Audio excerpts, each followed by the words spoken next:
What's the balance of words that build and words that destroy? What are you attending to, and are you properly attending to it? I can't really navigate this world by myself, and no one really could. We really need each other. Human beings are inclined towards the good. I don't have to explain it. I just believe it. I changed my mind a lot because we grow up. I just said the 2 words, I'm sorry. Like, I messed up. I'm sorry. That moment of using words not well during the day and then using the words at night, I'm sorry, was a game changer. Welcome to The Power Of with Noam Weissman. From Unpacked, I'm Noam Weissman, and you're listening to The Power Of.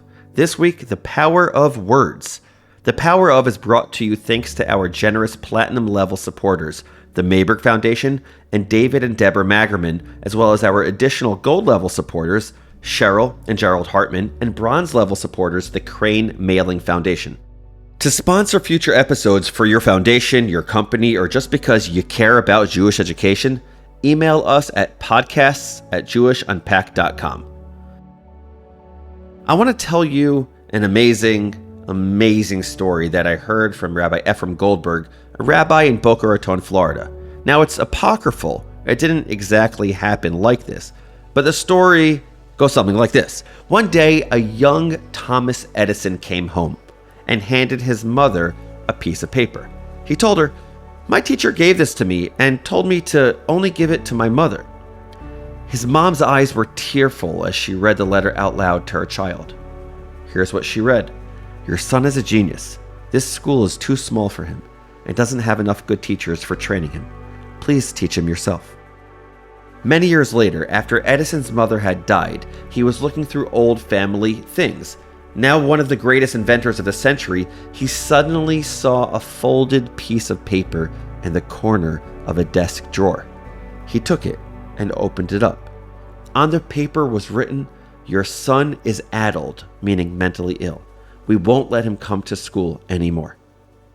Edison cried for hours, and then he wrote in his diary, "Thomas Alva Edison was an addled child that by a hero mother became the genius of the century." Amazing story, right? It gives me goosebumps just repeating it.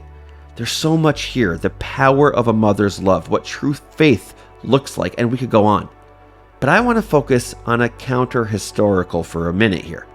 What if this had gone differently? Let's suppose Mrs. Edison opened the paper, read it to young Thomas exactly as it was written, and then merely said to him, "You know, your teacher is right. You gotta shape up." Imagine how damaging that response would be to him. Would we have the 1,093 patents of Thomas Edison if his mother reacted like that?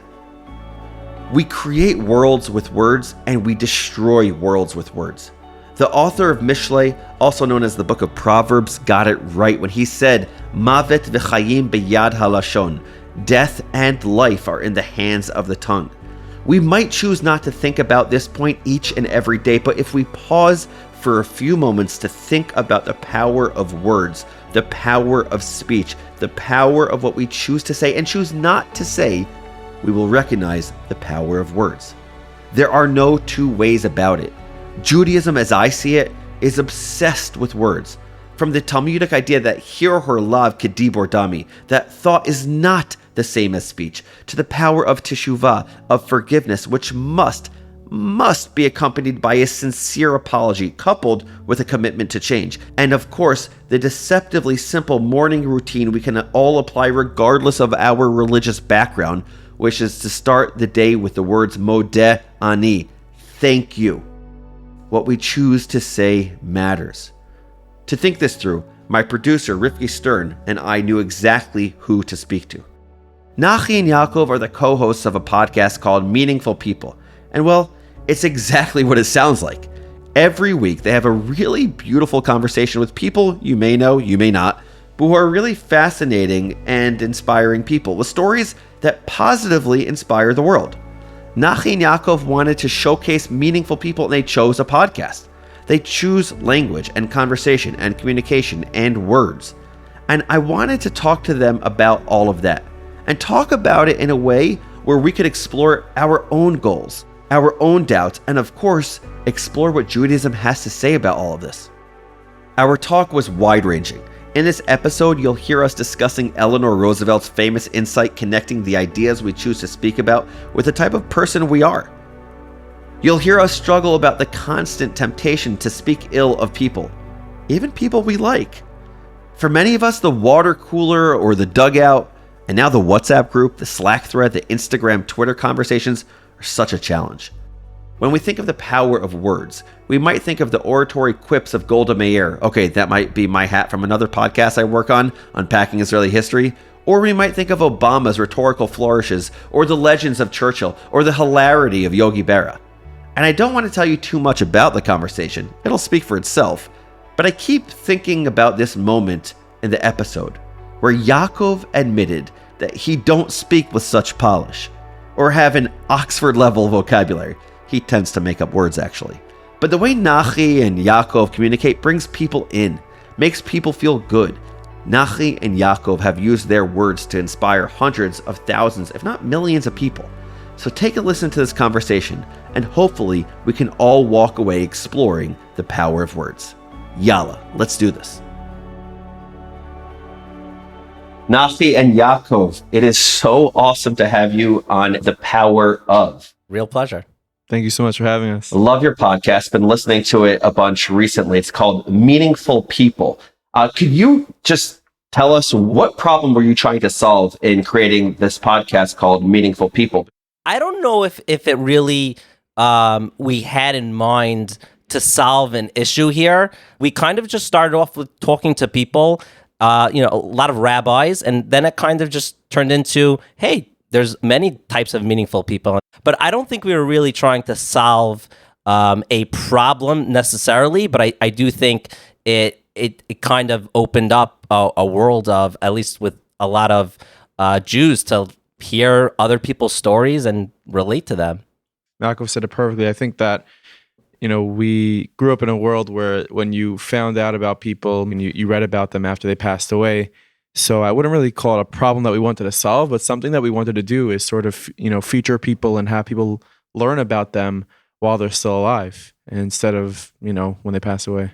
That's a powerful idea. I'll tell you, when I listened to your podcast, there was a part of me that felt a little bit uncomfortable because you are so positive. Everything is positive. Everything is good. And, I don't know, maybe I have a little cynicism. When you're making your podcast, are you thinking, hey, let's create this positivity in this world where there's constantly cynicism, criticism, negativity? Is that part of your thinking in the product itself? We definitely try to have conversations that are going to be, spun as people coming out, I guess, inspired or feeling happy. Obviously, there's sometimes more heavy conversations like we had with, Avremi Garari, his daughter tragically, committed suicide. So it was a very heavy conversation, but the energy I think that Nachi and I try to always bring is positive energy. Sometimes the, conversations might be heavy, but I don't know if that's a words thing. I think it's like a energy vibe in the ear that we try to bring. Yeah, it's an experiential thing. It's kind of the vibe that I get. What I want to talk about is the power of words. When I think about words, this is what I think about. Whatever I've done wrong in my life, any terrible thing I've done, any bad thing I've done, the reality is, and maybe this is true for you as well, the reality is it's with my mouth. It's something that I've said that isn't good. And it's a crazy concept. Like we have hands, we have feet, we could do lots of different things. We could be fine. That's not where I've made mistakes in my life. Where I've made mistakes is simply with my mouth, right? So on the one hand, there's this like negative, not negative, but there's a danger to how we use our words. We have to be very careful. And on the other hand, there's this concept, and it's a beautiful concept, is Baruch She'amar V'haya Ha'olam, that the world has also been created and constructed with words. It's both. So this might be personal, but that's what we're going to be doing in this podcast. Could you walk us through, if you feel comfortable, what would be an example from your lives where perhaps you used words in a way that you're not proud of? It's an interesting question because if you think about it, what's like the thing we do most in life is probably speak. what's the balance of words that build and words that destroy? It's I don't know. But I think on one of our episodes, in fact, I made a joke about T-neck or something, and people were like actually upset. Right. I was kidding, but then you realize, wait a minute, like a lot of people could take words different ways. There's a lot of different interpretations of things. You have to be really, really careful. I think more often it's not the words that I've said in my life that cause more harm. It's usually the words that I didn't say. Wow. I think at the end of the day, conversation is just the ability to, I guess, communicate and give over.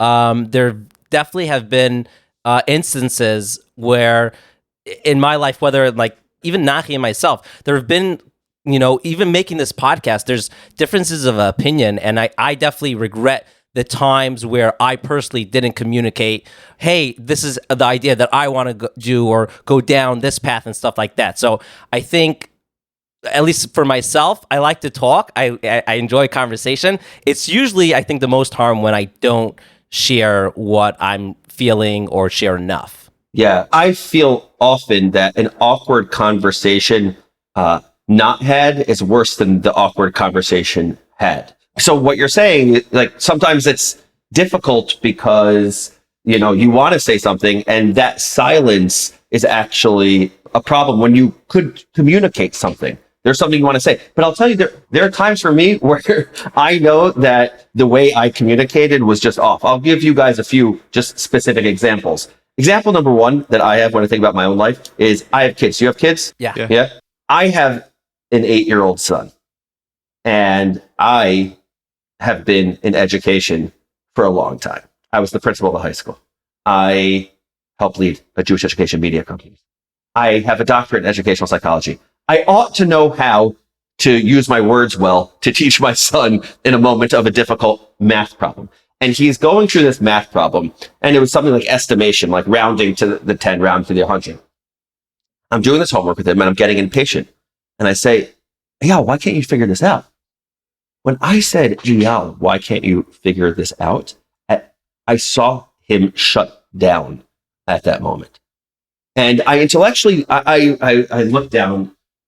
I was like, oh my gosh. And then I did something. So I was bad. It was bad. He cried, and I said, "I'm sorry." I just said the 2 words, "I'm sorry." Like, I messed up. I'm sorry. And for me, that moment of using words not well during the day and then using the words at night, "I'm sorry," was a game changer. Have you ever used the words "I'm sorry" and seen the impact it has on someone else? And have either of you ever had someone say "I'm sorry" to you, and how has that impacted you? Yeah, for sure. I apologize a lot, Yeah. I think that most of the time when I apologize, when I say the words "I'm sorry," it will rectify a situation. It'll sort of break down any barrier that exists or any issues that were caused by whatever was done.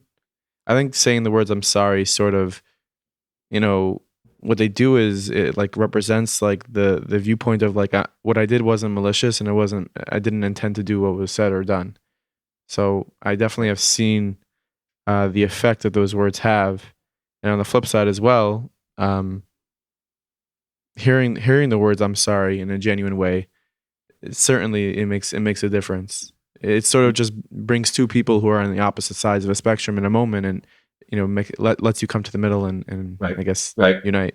I don't have anything to add to that, talking about power of words. I think Nachi said it really well. Yaakov, I guess what I would add to that then is how we say "I'm sorry" matters as well. So for me, here's an example of apology that doesn't resonate, and here's an example of apology that does resonate. An example of apology that does resonate is when I say, "I'm sorry if that hurt you. I'm sorry if what happened offended you. I'm sorry if." For me, it's almost like I'd rather, you know what? For the same price, hold the apology. Hold it. Right. Or not interested. Like, I'm sorry that you feel like I'm sorry that you feel. Exactly. I'm sorry. And it doesn't sting even thinking about it. It's just like, no, I'm not looking for that. That's not like your Brene Brown version of empathy. That doesn't work for me. It doesn't land. right. But what does land is 2 things, for me at least. When someone says, I'm sorry that I did this. I'm sorry for my behavior. I'm sorry. And like, I own it. I own it. And here's behavioral things that I want to do differently as a result of this, right? When you see that, I actually think it changes. It changes the world. It changes the dynamic of the whole conversation and the whole relationship. I'm not a rabbi at all, but I think that very idea is like kind of what it meant when it said, God created the world with words. It obviously, I don't understand the metaphysical repercussion of that, but Right.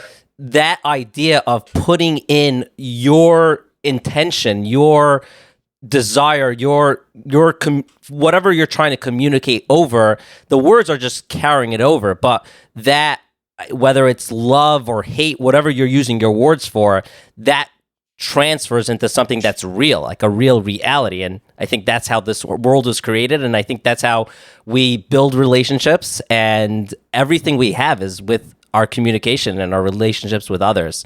So the words are kind of really like the vehicle to give whatever power over we're trying to give. I think it's also interesting because the words "I'm sorry" they're not only there where you can use them to band-aid a situation or sort of, okay, like walk back the bad thing that was done. I think apologizing and saying you're sorry could make a situation better than it was even before the bad thing was done. Just Right. apologizing for something doesn't just, okay, now we're back to A. It could get you in a better place than you even were. So the misdeed and that I think it's worth noting. Absolutely. And there's a flip side to I'm sorry. Two other words. It's thank you, right? So thank you is there. Have you heard of Patrick Lencioni? I never pronounced his name correctly. Some people say Lencioni. Some people say Lencioni. It's Lencioni.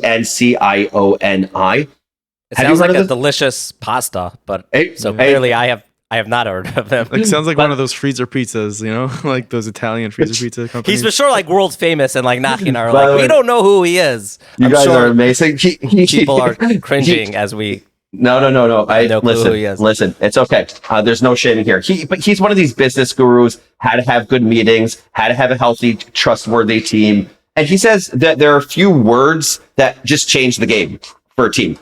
Number one, thank you. If there's a culture in your organization where you say thank you, it's a game changer. If there's a culture in the organization where you say I'm sorry, game changer. I used to have this in my office. I would have these phrases just like right there in my office to remind myself.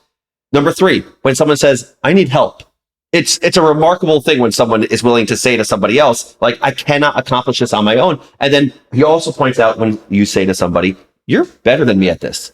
Just hearing those words, it creates this healthy culture. But I want to focus on thank you. Because in Judaism, I think that there's something remarkable about the concept of gratitude from three different angles that I'll focus on. Number one, the very first word we say, the very first prayer we say is the prayer of Modeh Ani, right? I'm thanking you, God. Before I check my phone, and I am one of these obsessive phone checkers, I acknowledge it. I'm obsessive with this thing. Before I do this, I've trained myself to say the prayer, Modeh Ani lefanecha. Thank you, Hashem. I thank you. The interesting thing about that is the first word is modeh, not ani, right? Not I, but modeh ani. Thank you, I, right? Jonathan Sacks says this idea that is like earth-shattering to me. He quotes a Rishon earlier medieval commentator, and he points out the idea that there's when we do the repetition of the Shemona Esrei, and there's only one part of that, only one section there that the congregation is not able to be on the sideline. There's only one part. That is modim. Everyone's got to participate. You can't have anyone else say thank you for you, right? It's a remarkable idea. So that's what we do in Judaism. We start off the day by saying Modeh Ani. We stand up. We can't have anyone else say thank you for us. And hopefully we live a culture of gratitude, right? The Jewish person comes from the Shoresh Yehuda, to the person Yehuda, to be grateful that Leah names her child that. For you guys, how do you see gratitude in your lives? And how do you express your gratitude? Is that one of your love languages? Like, does it really matter to you to hear the words thank you? And is that something for you that you try to say in your lives? Noam, first of all, thank you. That's a great question. I just wanted to throw a thank you there. Growing up, one of the things my father, he cares a lot about is for us saying thank you after a meal or getting something from someone. And I'm definitely not as good as I should be with it.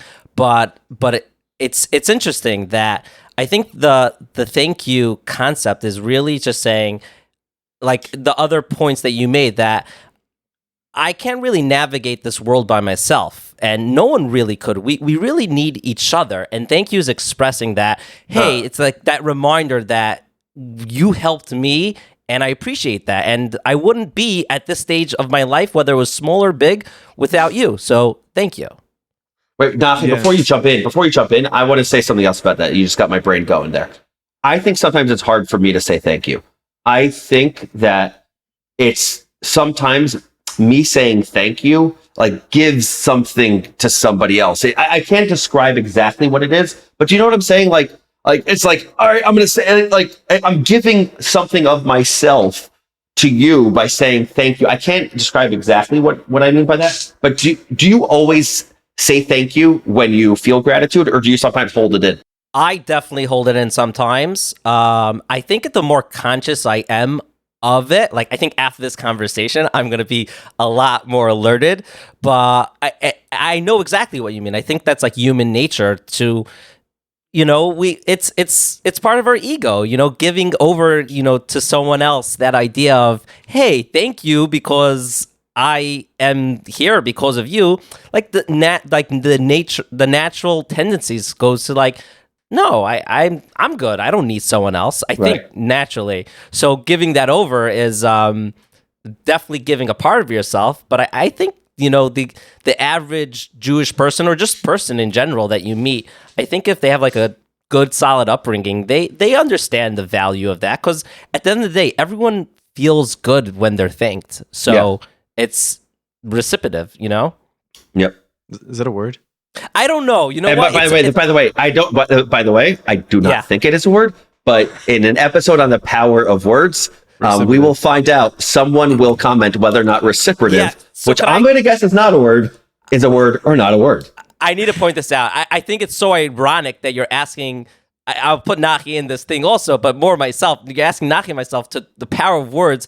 We clearly are not the most polished people when it comes to the English language. Literally, I'm called out all day. Yeah, okay, sorry. Nachi calls me out like every episode. He's like, Yaakov, that's not a word. Here and there, I have proven myself to be correct. But yeah, I don't know. I don't think I use words properly all the time. But my point is that a lot of times people still understand what I'm trying to say, even though I'm not using the right word. The power of words. Yeah, Yaakov makes up like a new word every episode. It's quite amazing that he has that creativity to just make up a word. And he's usually close. It's usually like recipient, maybe he was going for recipitive, but it's definitely close. I don't know if this is accurate. I think it was Rabbi E.T.L. Goldbach I heard say this, that another meaning of the word modeh is to admit, And talking about why it's so hard to say thank you is how hard is it to admit something to somebody? It's extremely hard. It's difficult. You're like Yaakov said, you're giving of yourself. You have to tap into that to that, like that reservoir inside of yourself to access it. So I think that makes sense. Admitting anything is difficult, and even admitting to someone that like I need you and I needed you for this. Incredible. Incredible. Meaning, thank you lends itself to saying that I am not worshiping myself. I need somebody else. I admit that I cannot do this all on my own, right? Yeah. It all depends how someone says it, but if you're walking through a door that someone held open to you and you just say thanks, like, okay, right, but if that's not what we're talking about, right? Oh, thank you. I was holding, like, but imagine you're holding a tray of coffee and you couldn't open that door yourself, and you're like, thank you. To me, it's like this, Nachi. I think that I'm not talking about holding a door or coffee. Let's say you help someone get a job, okay? You help someone get a job. I hope maybe all of us have done this to a different degree, right? Or people have done this for us, right? Right. I don't want to admit that I didn't get this on my own. There's this concept from the Torah, Kochi ve'otzam yadi asali et hachayil hazeh, that it's my strength and my might, and because of me that I've arrived here. And God says, don't you dare go that route. You have not arrived to where you've arrived simply because of you. You have to have this concept called gratitude. I think Rav Sadia Gaon says this idea. I think it's Rav Sadia Gaon. Anyone can fact check me on this and tell me I'm wrong, which I'm totally good with, which is that the fundamental value of the Torah is to teach us a way to live of gratitude. Just thank you. Living that the Torah could be boiled down. Birkat HaMazon. When we say the blessing after a meal, the idea that you pray, you say thank you, you go through everything that I'm grateful for after a meal, that takes time. It takes time for sure. But it's a really powerful idea that this whole physical experience I just went through, I'm pausing and saying it's not all for me. And there's something above. I admit that, right? I admit that there's something above, and I'm grateful for that. And I think that plays beautifully into the concept of, like, again, I'm getting a little meta, but I guess it's a big company these days. Yaakov hasn't stopped using the word meta since that Zuckerberg speech. I used it before Facebook. And it's starting to be an issue. So, but this is a bit meta, but like the whole concept of God creating a world, like God didn't need to create a world. He doesn't need us, that's for sure, but he's a giver and he gives us what we have. So, right. and we also know this idea that, like, we're trying to be godly. We're trying to be like God. What's the best way to be like God is to help others, to give others, to thank others. Right. Like that's the most godly thing we could do. I want to say a practical tip that I heard from a Rebbe of mine that changed my life. I heard it from Rabbi Chaim Dov Stark, and he told us this idea when we were in Israel where we would eat by people's homes a lot. And he said, obviously you're going to thank them right after the meal. Like, that's classic. We all do that. He said, on Tuesday, let's say you eat by them on Shabbos, on Tuesday, give them a call to thank them specifically for the meal. He's like, they'll be blown away. And I tried doing it a few times, and every person was like, what's wrong with you? But they were so happy. They're like, that's really sweet of you. Because, okay, the classic, you hold open the door, you eat by someone, thank you. But when you go out of your way to say thank you when they least expect it, it's really powerful because it shows, like, hey, I really care about it. I take out my time and I really mean it. And they say, wow, that was really worth it. And then they invite you back for many more meals. So it's a win-win. Yaakov, what you're describing is a brilliant idea. I love that practical concept. The way you described it, and I want to build on it, was that it's a tactical thing to make someone else feel good. I also think that it's a really important personality development sort of thing where you could actually hold on to that gratitude for a few days. Right? It's not just right after, oh, thank you. It's, I actually still appreciate this 3 days down the road, 4 days down the road. And you hearing that, appreciate that. And I've refined myself. I want to switch to a little bit of a different topic, okay? With the power of words. Lashon hara. I want to talk about Lashon hara, okay? Evil speech. So I want to say, who we gossiping about? So Eleanor Roosevelt. It's not who we're gossiping about, but Eleanor Roosevelt. I was like, oh, let's go. Let's go. Nachi's like, game on. Got a lot about Eleanor. Great minds discuss ideas. Average minds discuss events. Small minds discuss people. And if we just pause and reflect on that, Shabbat meals, okay? Or, maybe at the faculty room in a school, or, Slack or WhatsApp groups, whatever it is. We have a concept in Judaism called Lashon Hara. And in this concept, there's different levels. There's something called Lashon Hara. There's something called Motzi Shem Ra, which is, giving someone a bad reputation. There's Chilut, which is gossip. Maybe I got that definition wrong. But those are the three general categories of speaking ill about somebody. The Talmud says that the majority of people succumb to sin with regard to robbery, and a minority of people succumb to sin with regard to sexual matters. And everyone succumbs to sin with regard to malicious speech, i.e. Lashon Hara.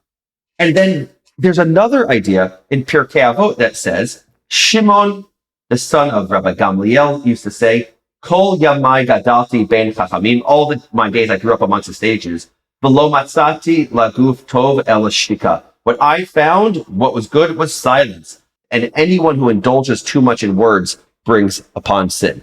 These are intense ideas. What I want to talk about with you is, what do we do about this concept that on the one hand, Judaism teaches us this is bad, Lashon Hara, don't do it.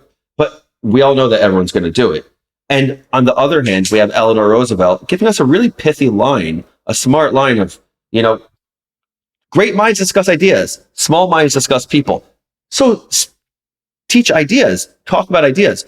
What's holding us back from doing that? It's juicy, it's delicious. People do it. It's like there's something that feels good about that moment. Like, how do we hold back from that? I'm sure there's a lot of practical tips. Maybe Yaakov knows some. I think the question you're asking, if there was a simple answer, then maybe we wouldn't all be here still. And I think that this is not speaking Lashon Hara is probably one of the hardest things to abstain from, because words are such a crucial part of our day, and conversations with people are such an important part of our day, and people are such an important part of our lives, and conflicts exist and opinions exist, and like it's if you think about it, like that's the ultimate trap.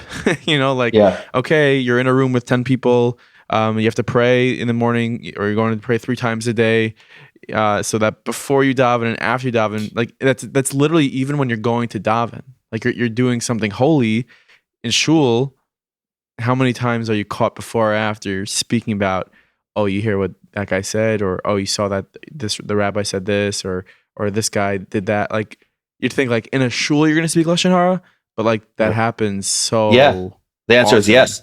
And the way you just juxtaposed, and we can have a whole separate discussion, and I'm going to hold myself back, but I know that for you, Yaakov, you have this thing called Yid with a sign, right? I do. I always point out, I do it together with Aim Humor.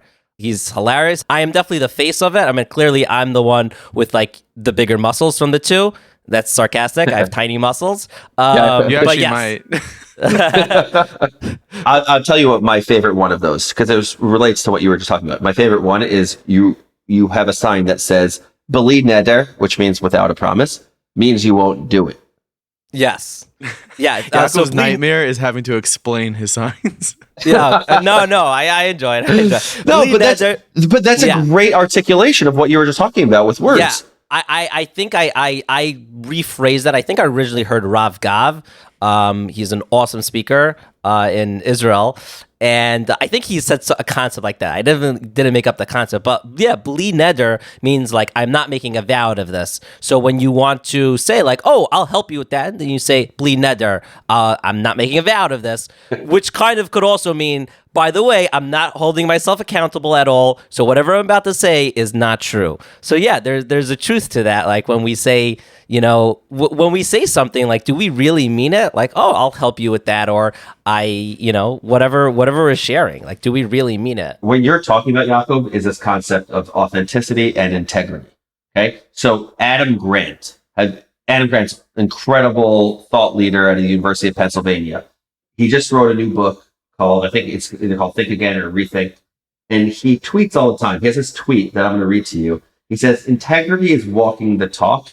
Your actions live up to your words. Authenticity is only talking what you already walk. Your words reflect your actions. It's good to practice what you preach. It's better to reserve your preaching for the principles you consistently practice.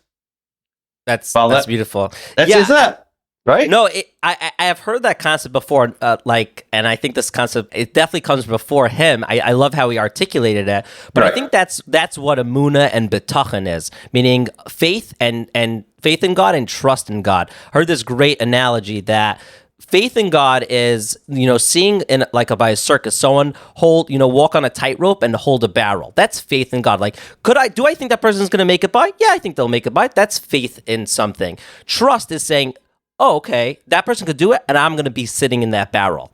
Where our actions are maybe even more powerful than our words. Just raising children, they always say you could say to your child a million things.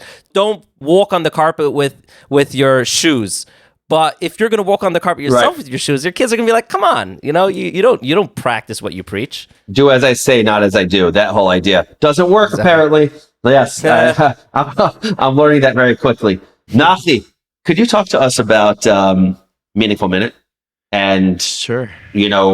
I find it insanely positive, and maybe that's been like a focus of mine a little bit when I think about the power of words. Can you talk about that? What are you trying to accomplish there? I think from the inception, I think the goal was to, I guess, make the most use out of the time that we have. Realizing that not a lot of people have the time, unfortunately, or the bandwidth to sit down and listen to a class or a share for an hour plus, and maybe they only have 60 seconds in their day where they can have some goodness or positivity come through that. So going ahead and offering a soundbite or sound bites that are 60 seconds that can offer that to them, something that maybe they wouldn't have gotten otherwise. I love the concept. I'm going to ask you guys a bunch of questions. This is going to be like a rapid fire sort of thing. When was the last time you apologized? You don't have to go into it, just quickly. When was the last time you apologized that you can remember? I apologize to Nachi. The beginning of this week, we were uploading a show, and he's like, "It's there." I'm like, "It's not there," and he's like, "It is there." And I checked. I'm like, "It is there." My bad. I'm sorry. Nachi, do you remember this? I do. I apologized probably last night. Okay. Probably, yeah.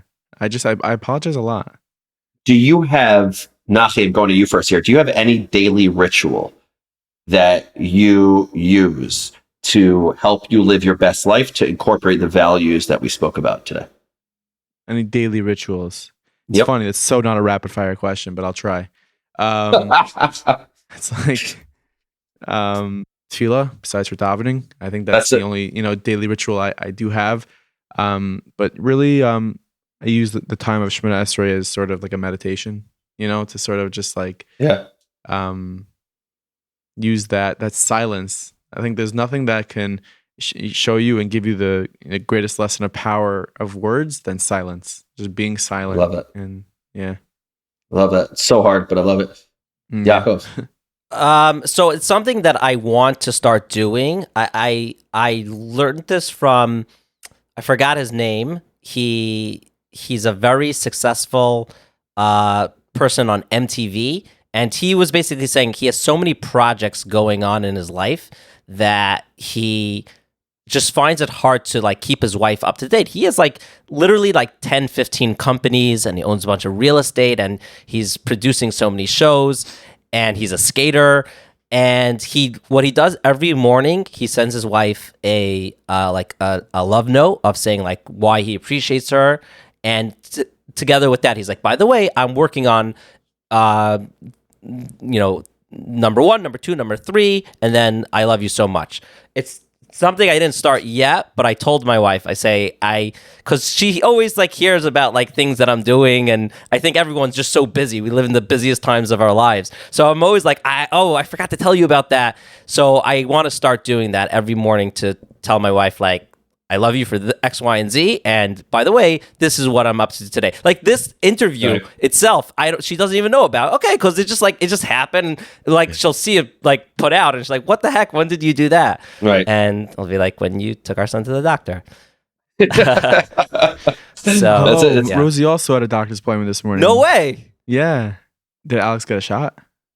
Alex is my son, and Rosie's Nachi's. No, Alexander went to ENT.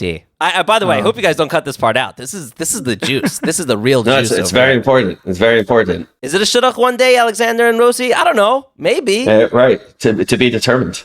We shall see. Yeah. We shall see. Nachi and Yaakov, any questions you have for me? I have like a million questions for you. There's a lot of books in the background. Have you read every single book that's in the background? Every single book. The answer is I've gone through every single book that's here, because I'll tell you why. This is my work office. I make a lot of content, like in Jewish history, Israel, Jewish philosophy, all of these, areas. So these are like my go-to books. It's covering the spectrum. You have Lubavitcher Rebbe, Rabbi Lamb. You have Eliezer Berkowitz, Yishai Leibovitz. You have Anita Shapira. Just incredible. Any Eleanor Roosevelt content? No, that's only in Nachi's house. Nachi keeps the Eleanor Roosevelt stuff. I have a question for you. What's the most impactful words someone ever said to you? The most impactful words, and it's I'm sorry. It's as simple as that. No, but not in general. I'm asking for a specific. You want a specific moment? Yeah, I want a moment. You think you could just make us vulnerable? No, switch the script. That's no problem. I would say I would have to go back to high school. And it's crazy how high school is such a formative time period. But when somebody wronged me in a pretty profound way, when that person, after wronging me, just took me aside, just said, I really messed up. I hurt you. And it's crazy to think about it. The thing that was done was really wrong. But and I'm keeping it vague, but I afterwards don't hold any resentment towards that person. And people would be shocked that I don't hold resentment towards that person, but I have zero resentment towards that person because that person was genuine with me. And I do bad things sometimes. I've messed up in my life. I want people to we say about Hashem that he's noach lirtzot v'kasher lichos, that he's easy to appease and difficult to anger. I want to be like that also, right? But it takes two to tangle. And when somebody says that genuine apology, it's game changing for me. That's beautiful. That's very beautiful. Nachi Yaakov, this was awesome to spend time with you. We have never met each other besides this context. I get to learn from you. I get to listen to you. I get to watch you and get so many new ideas and be inspired as a result of you. Thank you for joining the show. I'd love to hear if there's anything else you want to add, just as a closing remark. I don't know if I was dreaming or I wasn't sleeping. I don't know what was going on. But I was thinking of just power of words. What could be said about the power of words? And I was thinking that, Hashem, God has spoken to people. Some not with words, but specifically with Moshe Rabbeinu and Aaron. Hashem spoke with words. And I thought that was very, very interesting to notice that if you want to think about the power of words, think about the fact that God himself used words to communicate. It's a godly thing. Yeah. Words are godly. So if you want to wrap up in terms of, how not to speak Lashon Hara and how to realize the power, God uses words. Those words are powerful. That's really beautiful. My point is going to be like Nachi had like a very Torah oriented and like really powerful and yes, Nachi meta idea. I'm going to have a lot smaller idea, but it's just how it relates, I think, to Nachi and myself. I think I'm going to flex here. Baruch Hashem, our podcast is always, together with your other podcast, Noam, up there in the charts. And thank God we have over a million downloads and over 1 million views on YouTube. And I think that's amazing. I think if you look at like Nachi and myself, like we're kids, we're little kids, and we're just trying to have like these authentic, real conversations with people. And we're both clearly, and myself, not polished at all with words or how to communicate, but I think we're real. I think we're very curious, and I think that's what lent, everything's from God, but I think that's what helped us really get to where we are now. And I think every person has that ability in their life. Okay, not everyone's trying to make a podcast, not everyone's trying to make a show, but every person has interactions. Everyone could affect someone's life with their words. So, I think we just, I'm talking to myself here, but like you have to really realize like we are so powerful with how we communicate to people and really make big impacts on people's lives. It usually feels insignificant, but we really have a lot to offer. I agree, and to just be reciprocative. See what I did there? Nice. I like that. To just that's be very good. That's very good. It took me a second, but that's funny. I like that. Yaakov, it's your word. Come on. I know. I'm going to start. Merriam-Webster is in trouble. I'm going after her. Here comes Yaakov. Yeah. So to be reciprocative, I just want to say that I also walk away feeling either from a Jewish idea or from a more meta idea or a more personal thought. I think that there are so many educational lessons that we can all take from this. It's not just being the most polished speaker necessarily. That's not what the power of words is about. It's about being authentic. It's about having integrity. It's about having gratitude, having the willingness to show gratitude. It's knowing that we all struggle with this. All of us struggle with the power of words. But if we could remember that Judaism has something to say about the power of speech and the power of words, then I think, if we take daily rituals, then perhaps we can live more meaningful lives, more enriched lives, and hopefully enrich others as well. Hopefully that's the goal. That's the way I see it. Thanks for joining. Thank you. Thank you. So I keep reflecting on this conversation with Nachi and Yaakov and thinking about the power of words. And as you might have picked up by now, I'm a quotes guy. I love them. They really often help me sharpen my thinking. And I read something awesome from the English novelist George Orwell. Orwell said, "If thought corrupts language, language can also corrupt thought." And I felt like this is exactly it. If my brain, if my heart is bitter, is unhappy, is upset, it's going to reflect in my words, in the way I communicate. As the saying goes, hurt people hurt people. I know when I've hurt people 99% of the time, it was more about me than about them. And same when others have hurt me. It wasn't about me. They were projecting their own pain outward. And Nachi and Yaakov, though they didn't say it, really are solving that problem with their podcast. There's pain, but there's also good, and they're sharing that good, that inspiration, that positivity. There's that word again. I can't stop. And it's all through the power of words. If I can leave us in this episode with a bit of inspiration, with a thought to think through, it's this. You know that mantra that hikers have? It's something like, remember, clean up after yourself and make sure to leave every place you are a little better than you found it. As we go about the world with our friends and family, with strangers on the internet, with people we love, with people we barely know, and everywhere in between, let's remember the power of words and push ourselves to leave every single place better than how we found it. The Power Of is a production of Unpacked, a division of Open Door Media. Check out JewishUnpacked.com for everything Unpacked related, and subscribe to our other podcasts. Follow Unpacked at all the social media places like TikTok, Instagram, Facebook, YouTube, and Twitter. Just look for @JewishUnpacked. And most of all, write to us. Use that power of words at podcasts@JewishUnpacked.com.